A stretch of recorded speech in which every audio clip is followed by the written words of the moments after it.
નમસ્કાર દર્શક મિત્રો, સમાચારની વાત કરવામાં આવે તો ડ્રાઈવરે સ્ટીયરિંગ ઉપરથી કાબુ ગુમાવતા દાહોદ જઈ રહેલી એસટી બસે પલટી મારી। ગુજરાતમાં ચોમાસાની સિઝનમાં અકસ્માતોના બનાવો વધુ પ્રમાણમાં સામે આવી રહ્યા છે, ત્યારે સુરતમાં વરાછા વિસ્તારમાં વાપીથી દાહોદ જઈ રહેલી એસટી બસના ડ્રાઈવરે સ્ટીયરિંગ પરથી કાબુ ગુમાવતા બસ પલટી મારી ગઈ હતી।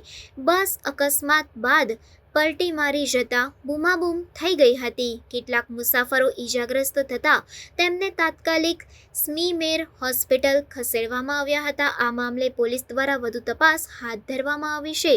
પ્રાપ્ત વિગતો અનુસાર ગઈકાલે રાત્રે વાપીથી આવી રહેલી એક બસ સુરત થઈને દાહોદ જઈ રહી હતી। આ દરમિયાન કિરણ હોસ્પિટલથી અલકાપુરી બ્રિજ પરથી પસાર થયા બાદ નીચે ઉતરતા સમયે બસ ફૂલ સ્પીડમાં પસાર થઈ હતી। બસના ચાલકે સ્ટીયરિંગ પરથી કાબુ ગુમાવી દીધો હતો અને રસ્તાની વચ્ચે આવેલા ડિવાઈડર પર બસ ચડાવી દીધી હતી। બસ 10 થી 15 મીટર સુધી ડિવાઈડર પર ચડી ગઈ હતી અને ત્યારબાદ પલટી મારી ગઈ હતી। અકસ્માત થતાં બસમાં સવાર મુસાફરોમાં બૂમાબૂમ થઈ ગઈ હતી।